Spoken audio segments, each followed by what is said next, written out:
सभी को राधे राधे, जय श्रीमन नारायण। आप सभी को निर्जला एकादशी व्रत की हार्दिक शुभकामनाएं। आज हम सुनेंगे निर्जला एकादशी व्रत की कथा।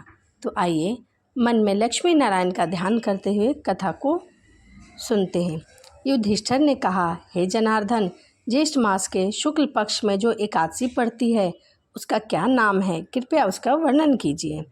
भगवान श्री कृष्ण ने कहा, हे राजन, इसका वर्णन मैं नहीं, सत्यवती नंदन व्यास जी करेंगे, क्योंकि वह संपूर्ण शास्त्रों के ज्ञाता हैं और वेदांगों में परमगत विद्वान हैं। तब वेदव्यास जी कहने लगे, कृष्ण पक्ष और शुक्ल पक्ष की दोनों एकादशियों में अन्न खाना वर्जित है।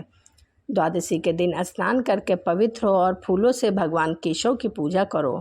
फिर नित्य कर्म समाप्त होने के पश्चात पहले ब्राह्मणों को भोजन देकर अंत में स्वयं भोजन करें। यह सुनकर भीमसेन बोले, परम बुद्धिमान पितामह, मेरी उत्तम बात सुनिए। राजा युधिष्ठिर, माता कुंती, द्रौपदी, अर्जुन, नकुल और सहदेव ये एकादशी को कभी भोजन नहीं करते तथा मुझसे भी हमेशा यही कहते हैं कि भीमसेन, एकादशी को तुम भी कुछ न खाया करो, परंतु मैं उन लोगों से यही कहता हूँ कि मुझसे भूख सहन नहीं होती।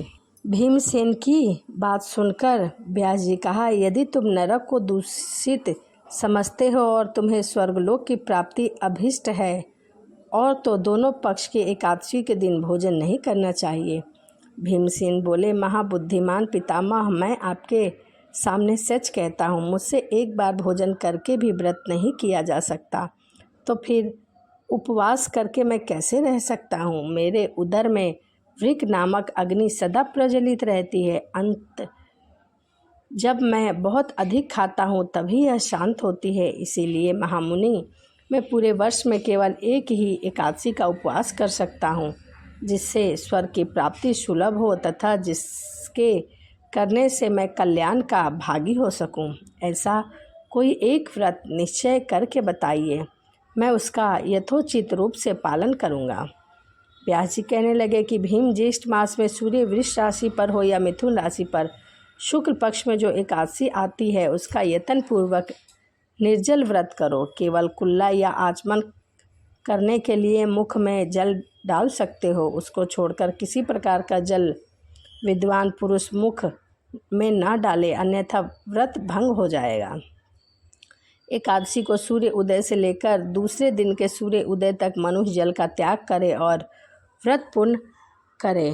इसके बाद द्वादशी को प्रातःकाल स्नान आदि करके ब्राह्मणों को विधि पूर्वक जल दान करके भोजन करके वर्ष भर में जितनी एकादशी होती है उन सब का फल निर्जला एकादशी के करने से मनुष्य को प्राप्त हो जाता है। शंख चक्र और गदा धारण करने वाले भगवान केशव ने मुझसे कहा था कि यदि मानव सबको छोड़कर एकमात्र मेरी शरण में आ जाए और एकादशी को निराहार रहे तो उसे सभी पापों से मुक्ति मिल जाती है।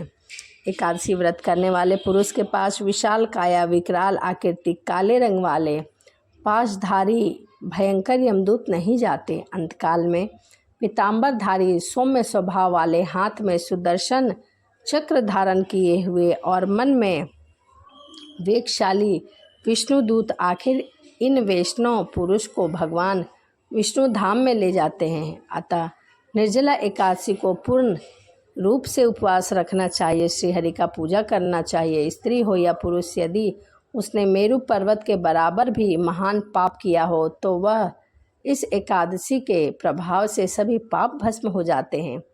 उस मनुष्य उस दिन जल के नियम का पालन करता है, वह पुण्य का भागी होता है। उसे एक एक पहर में कोटि कोटि स्वर्ण मुद्रा दान करने का फल प्राप्त होता है। मनुष्य निर्जला एकादशी के दिन स्नान, दान, जप, तप, होम आदि जो कुछ भी कर सकता है वह सब करे, वह अक्षय हो जाता है। यह भगवान श्री कृष्ण का कथन है। निर्जला एकादशी को विधि पूर्वक उत्तम रीति से उपवास करके मानव वैष्णव पद को प्राप्त कर लेता है। जो मनुष्य एकादशी के दिन अन्न खाता है वह पाप का भोजन करता है। इस लोक में वह चंडाल के समान है और मरने पर उसकी दुर्गति होती है। जो ज्येष्ठ मास के शुक्ल पक्ष की एकादशी का उपवास करके दान करता है वह परम पद को प्राप्त हो जाता है। एकादशी को उपवास करके ब्रह्म हत्या, शराबी, चोर, गुरुद्रोही होने पर भी सब पापों से उसे मुक्ति मिल जाती है। कुंती नंदन, निर्जला एकादशी के दिन श्रद्धालु स्त्री पुरुष के लिए जो विशेष दान और कर्तव्य है उसे सुनो। उस दिन जल में शयन करने वाले भगवान विष्णु का पूजा करें, जलमयी धेनु का दान करें और धृतमयी धेनु का दान उचित है। दक्षिणा दे, ब्राह्मणों को भोजन कराएं, ब्राह्मणों को संतुष्ट करें और उनके संतुष्ट होने पर ही श्रीहरि संतुष्ट होते हैं। उन्हें शम, दम और दान में प्रवृत्त करें। रात्रि को जागरण करें। निर्जला एकादशी का व्रत किया है उन्होंने अपने साथ ही बीती हुई 100 पीढ़ियों को और आने वाली 100 पीढ़ियों को भी भगवान वासुदेव के परम धाम में पहुंचा दिया है। निर्जला एकादशी के दिन अन्य वस्त्र, गौ, जल, शैया, सुंदर आसन, कमांडल यह सब ब्राह्मणों को दान दे। जूता और छत्र दान करें। यदि हो सके तो सोना और चांदी भी दान करें। और चतुर्दश युक्त अमावस्या को सूर्य ग्रहण के समय श्राद्ध करके मनुष्य जिस फल को प्राप्त करता है वही फल इसके श्रवण से भी प्राप्त होता है।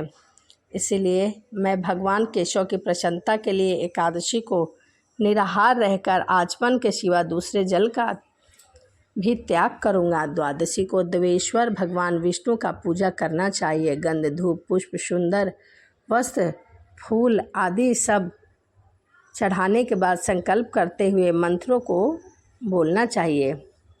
कहना चाहिए, संसार सागर को तारने वाले हे केशव, इस जल के घड़े का दान करने से आप मुझे परम गति प्राप्त कराइए। भीमसेन, ज्येष्ठ मास में शुक्ल पक्ष का जो शुभ एकादशी होती है उसका निर्जला व्रत करना चाहिए। इस दिन श्रेष्ठ ब्राह्मणों को शक्कर के साथ जल का भरा हुआ घड़ा दान करना चाहिए। कोई मौसमी फल दान करना चाहिए, पंखा दान करना चाहिए। ऐसा करने से भगवान विष्णु के समीप पहुंचकर आनंद का अनुभव करता है और उस व्यक्ति को यमराज के दूत लेने नहीं आते। जो एकादशी का व्रत करता है और घड़ा दान करता है उस व्यक्ति को तो श्रीहरि के दूत लेने आते हैं और सीधा बैकुंठ लेके जाते हैं। इसके पश्चात द्वादशी को ब्राह्मण भोजन कराने के बाद स्वयं भोजन करना चाहिए। इस प्रकार से पूर्ण रूप से पाप नाशिनी एकादशी का व्रत करना चाहिए। यह सब पापों से मुक्त हो आनंदमयी पद को प्राप्त होता है। यह सुनकर भीमसेन ने भी इस शुभ एकादशी का व्रत आरंभ कर दिया था। तब से यह लोक में पांडव द्वादशी के नाम से विख्यात है। इसे भीमसेन एकादशी भी कहते हैं। तो यह निर्जला एकादशी व्रत की कथा थी। वीडियो आपको कैसी लगी कमेंट में जय श्रीमन नारायण लिखना ना भूलें।